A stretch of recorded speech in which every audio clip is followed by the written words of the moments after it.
sobafake stylini, yenza yonke into ngepashini, esami style fashini, sobafake stylini. Okay, yeah, asikhulumeni. Season 2, episode 3, Off the Hook.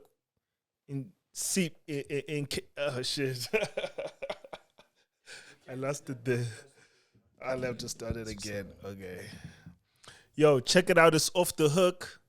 Season 2, episode 3. Back in JHB, JSEC, United City of Gold, 011. Please introduce yourself, Amo.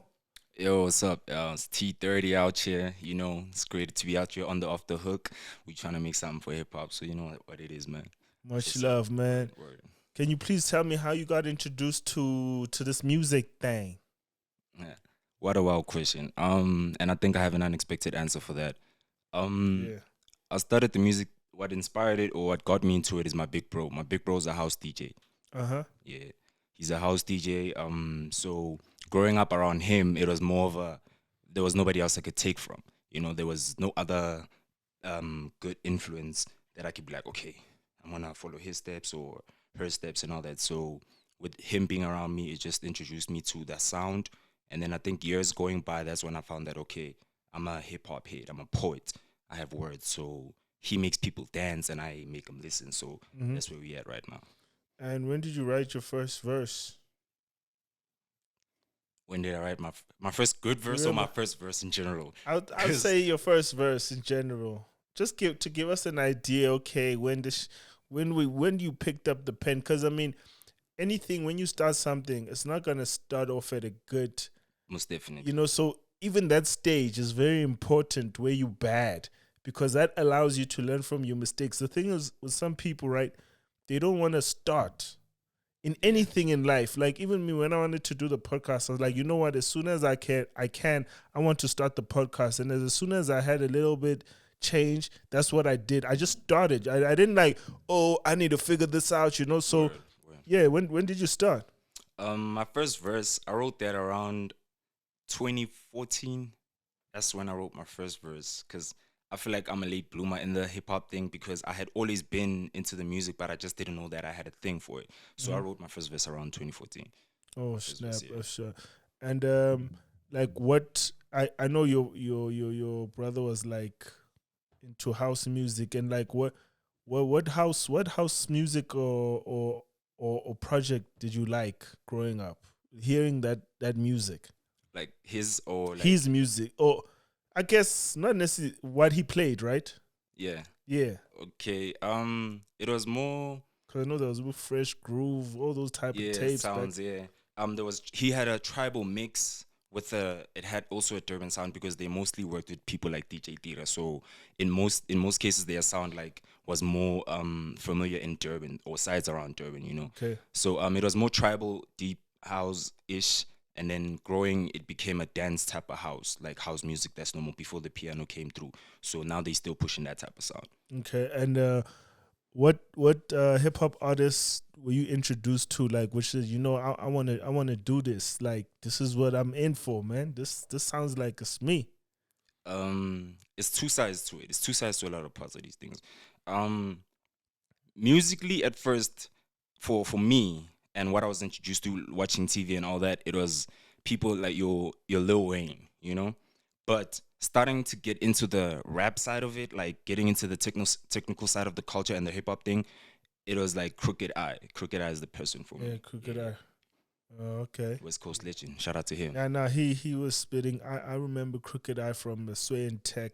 Yeah, the days, Sway and Tech era. Yeah. It was Super Nat. Mm. When guys were coming hard, and I was like, because people that don't know, they'll think like the Sway show is like new. Nah, it's been. I still have the old tapes from the Sway. I have tapes for them. Yeah, because we Everybody had was that there. like on those DVDs and pop the shit in. It was like even had that yellow round thing around it, the design. Yeah.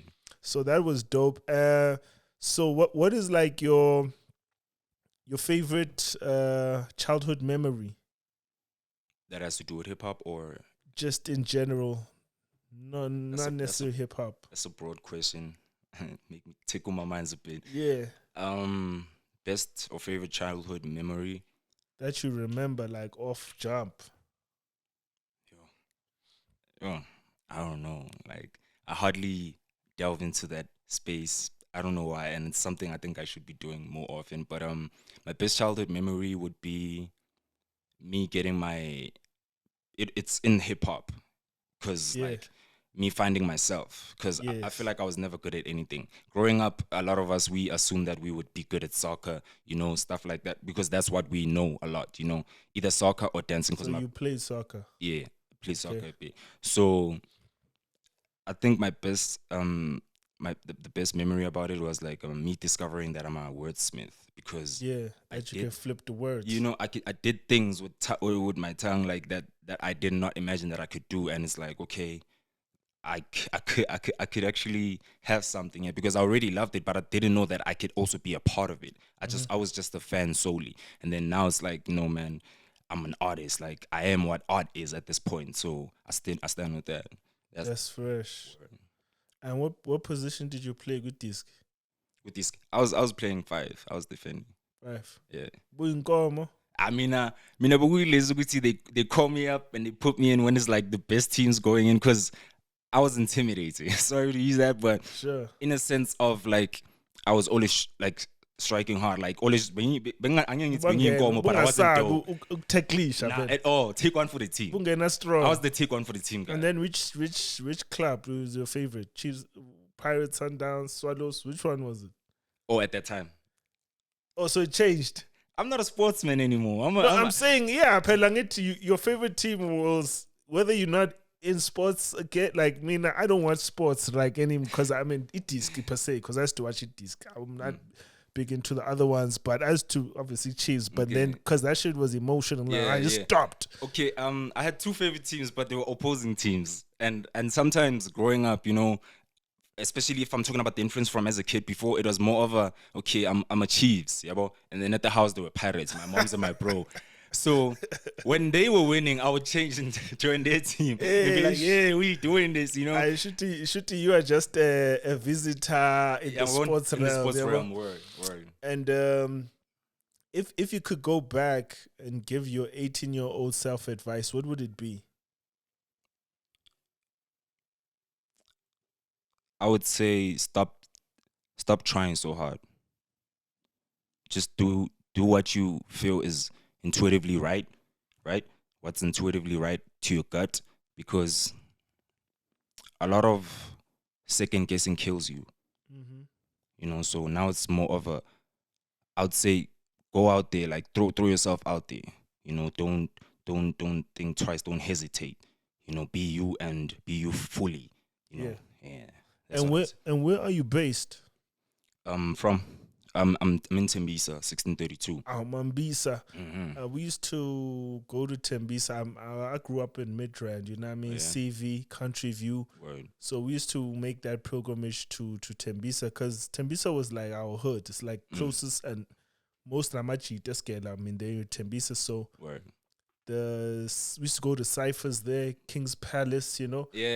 Ibazelo Forefront Park. era, like Yeah, you back from in that era. Ibazelo Park, everything. Busnez, just be crazy. So that era, like, is Cat still spitting bars in Mambisa, like back in the days? The Cyphers are because man, those are wonderful times for me, I must say. Funny you speak of that. I was just talking to my OG Don Vito yesterday, telling him that we should actually start initiating that again, because we do spit.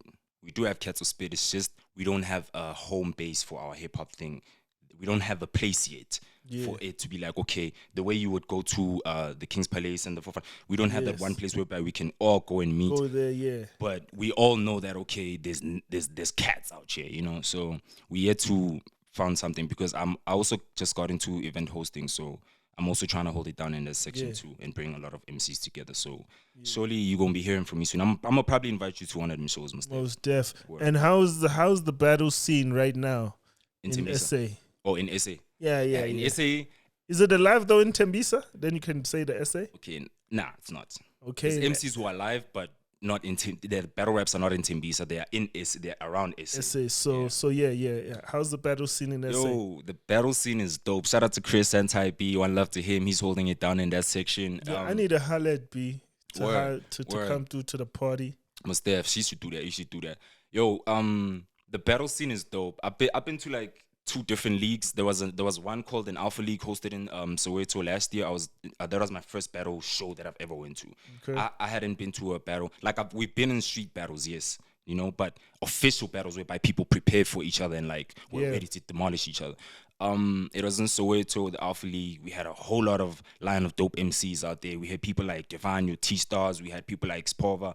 And MCs out here, funny enough, the rap has grown. People don't want to realize that rap has evolved and it's no longer your ordinary, typical bars. People have advanced, you know? Like, I noticed that the battle rap side of rapping now is much more of the big side of rapping because that's unfiltered.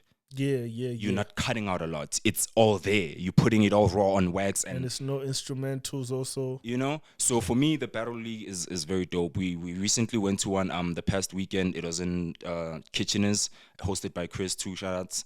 I checked it out on the socials. Word. It was outside, right? Word. It was outside Kitcheners, in front of Kitcheners.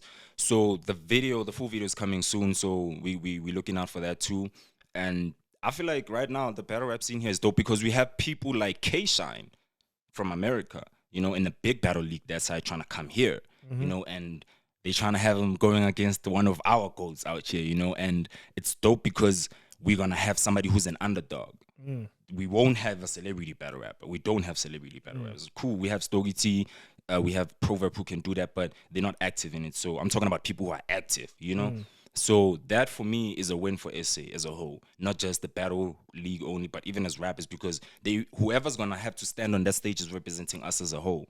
So do you think like with the battle, since Scrambles was like, you know, shut down, can't, I mean, Jenai told me that he wiped that slate off clean. So like, do you think like since, I mean, Scrambles for Money, how it was, the setup, and it was getting some endorsements, do you think that took away from the culture? Do you think the culture is organized? Do you think it's like professionally run, the sponsors? Do you think it's going somewhere where it's not just going to fall off again, silence? And so what's your take on that? Like in terms of, because, you know, hip hop is very financial at this point, and I feel whether it's underground or battles, it should always be run professionally by the people who are involved.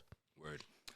With that last sentence you just dropped right now, I'm gonna add on to that. The scenery from since the Scrambles thing, I believe, I don't think it took away. It just separated a bit from the culture because now people are unfamiliarized with that, and a lot of people are just stuck on the Scrambles and not knowing that there's a whole other legion of MCs that breathe out here. You know, I feel like the league or the battle rap thing right now in hip hop in SA, it hasn't yet been given a proper. Doesn't have a solid league. You know, like it doesn't like have a PSL type of shit. You know, because like if it should be a sport in a sense. Yeah, like PSL, it should be there. It should be like what you do every day as a battle rapper. You know that I'm staying up there and there's Vela leagues and you know what I mean? And like you know it's out like that. So like I feel like in this sense it's more of a we yet to be exposed to more sponsors because we don't know how it would work in a sense of because now things are different now. Like other than just you approaching these sponsors, at some point you have to give them a reason to want to be there. So with us being consistent and us supporting that, because even I'm a rapper straight up, but I would battle, but I haven't battled yet, and I support the battle raps. I want the battle rap cats to know that I love them. I love the bars because they fuel my fire too, as much as I fuel them too. You know, so in a sense, for it to stay up to par, it's going to be up to us with us being so consistent. And with people like Chris is on a mission, you know, and we have MCs out here who are just consistently trying to make sure that this hip hop thing is staying there. Like as much as I came here from, as far as I came from, it's more of a thing that you cannot miss anything. You know, we have to make sure that we appear and we make it a point that we are here because hip hop was never a wave. People make it seem like it's every year. It doesn't disappear. Like as much as they say like my piano, like hip hop is dead. Hip hop is like it it goes back to they were basically the people that Yeah. caught it as a wave leave. And then, Thank you. but the people that are actually in the culture are always there. They know, like from the times of when house was popping and we saw people coming to hip hop and then trap, runaway. So it's Yeah. always people coming in, and then those same people, because those people, this is not like a fad, you know. For us, it's like a culture. Word. We there, thick and thin, whether it's popular on TV not, or radio or or not. not, We yeah. there, and I think sometimes we also need to understand.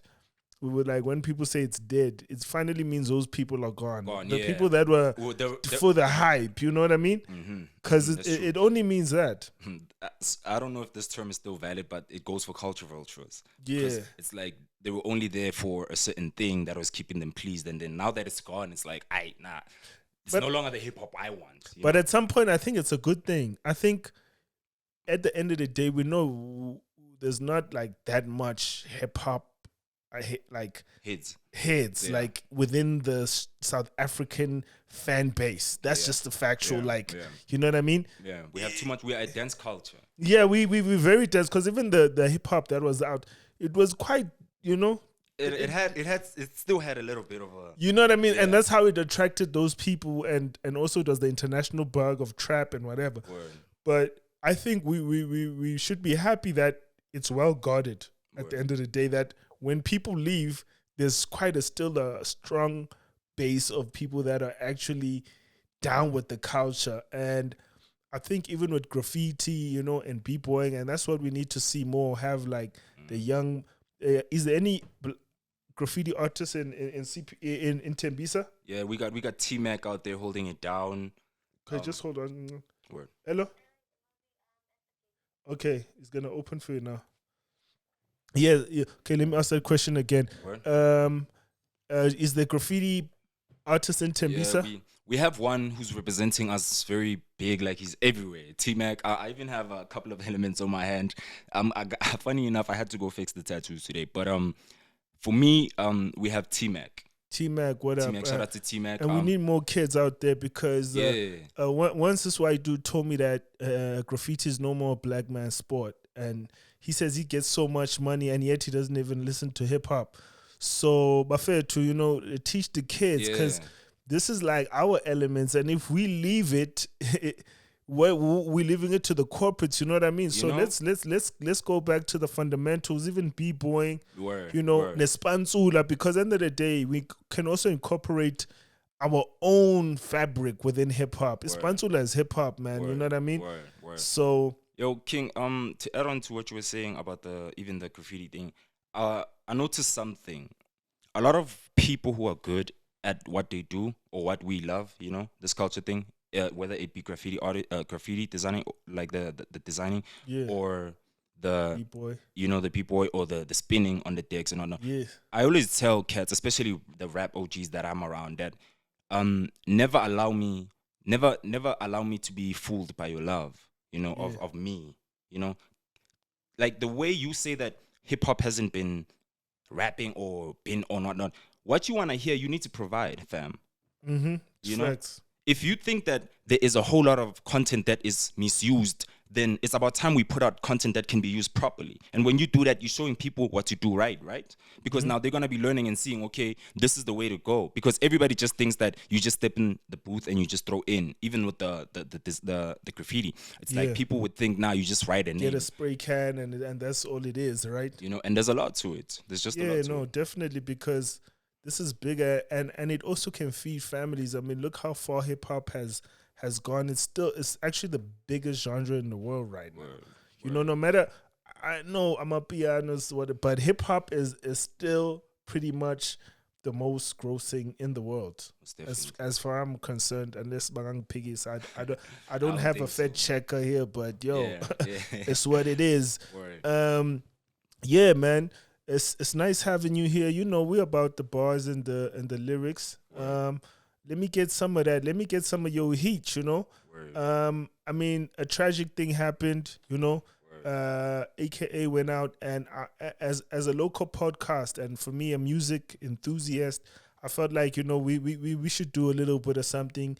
Get some of the artists to rock on freestyle on the beat, you know, and just because moments like this only happen once, and it's not like jumping into the wave or like being whatever, because you know when someone passes away, it's serious things, you know, and that man had a child, you know, has a family, has people that love him, and he contributed to the hip-hop culture.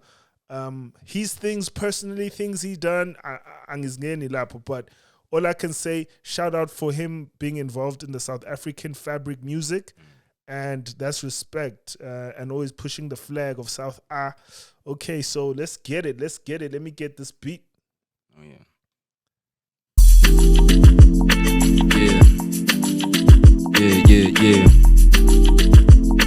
Yeah. Look, this right here is for AKA, for all the time, man. Let me run it back. I said this right here is for AKA. Now look, this right here is for AKA. One hit wonders come and go. He was here to stay. Man, I have the urge just to go again. I'm in my prime, so I'm optimist when I hold the pen. I'm skipping time, I twist my tongue, chopping around in the midst of a line. The lyrical time, it's still with deep, but I'm sitting in shine. I'm in my prime, but I don't have to prove it. It took a long time just to get me where I'm moving. This is hard grind, no sleeping, active music. This is for the child crying cause his dad's abusive. Me going numb is the only way that I lose my touch. Every kick drum synchronizes with the beat in my heart. I was just a bum, a late boomer with nowhere to start. Now a son of a gun is what they call me whenever I go off. I'm from the city of broken homes and tortured souls. Nyapa fiends on the low, they clean but they still smoke. I seen an addict put together with fixed sponges off the floor. I just tell it how it is, cause I ain't trying to be dead broke. I'd rather be filthy rich than to be dirt poor. I could be dead or in jail, facing the Lord or facing the law. But now I'm telling tales except that this ain't tall. This is a folklore for starving artists who made it off the floor. In the fucking 30 district, ducking dickers, sticking ditches, tapping dealers, drug and drinking depression, and been feeling desperate. Now my pen is the ceiling. I used to think the sky is the limit. Now I've reached beyond the heights that even my peers would envision. I went from a lost cause to serving a bigger purpose, rapping about my flaws and all of these demons I felt were lurking. I'm from a hood where a nigga ride with a female dog so much you probably stop believing that bitch is actually your person. I was behind the closed curtains, looking at my foes working. I still think about the times I was begging niggas for verses. Now whenever I rhyme, I put every figure in hearses. I run. That's so hot. That's okay, man. Yeah, shout out, man. You heard the boys. Came through with the boys. Heavy hitter, thank you, man. Rest in peace. And all the artists, man. Ben Sharper, Pro, yo, Jabba. Yo, Freddie B, yo, FSK. Rest in peace to all the homies who are out there and who are still out there with us spiritually, man. Rest in peace. Yeah, word. Yo, and this next track, do you want to tell people about it? What's it all about? Yo, this next track is called Digging Through the Dirt. I'm from 1632. We call it the Dirty District. And there's a whole 1632. 1632. 30. You know? Yeah, shout out to Tembisa. Word. From 1632. There's diamonds in the rough there. I feel like we're doing that. I'm digging through the dirt by just waving through and working with everybody that I love out there. So the song is an outro from my upcoming EP, which is dropping next week Friday, called Double D Dirty District. So make sure y'all check it out. It's dropping on the 3rd. It's dropping on the 3rd of March. Oh yeah, so 2 artists are dropping on the 3rd of March. The cat before him, and then so we're gonna drop this the following week. So it all works out. You know what I mean? We're gonna put the project on the link. Word. You know what I mean? Word, make sure you check it out. Make sure you subscribe. Do the right thing, man. Word. Get that part of gold. Yeah, man. Okay, let me go to the next track. Yeah. Oh, yeah. Shout out to Lelo on the beat, my producer from Pietermaritzburg. We ain't even met yet, but we connected so much. So one love to him too, man. Yo. It's for everybody out there, to let y'all know that y'all gotta keep going. Y'all got that rapidity bars, now we're about to smoothen it out, you know. Bro, I've been digging through the dirt, searching for diamonds in the rough, documenting everything that has to do with us. Straight out of 1630, tungi pume kasela makas. If you know just what to do, pick a cup and raise it up. Ni pume kasele bina, duela was Steven Binar, banye bahlezi basiras, now they all Stephen Nar. These are things I'm picking up when I hit the block. Niggas catching cases, I don't mean loading crates off a liquor truck. So the mommy, if I go hit the plug, I'ma get lit as fuck. Try to forget the stuff that happened when I just had love. If I can fit the club, I'll be caught up with gangsters and thugs, playing for a soccer team, the only time I ever been in a club. So I I can't kick it with you unless you got goals, nigga. I got this feeling that you don't know that you glow, nigga.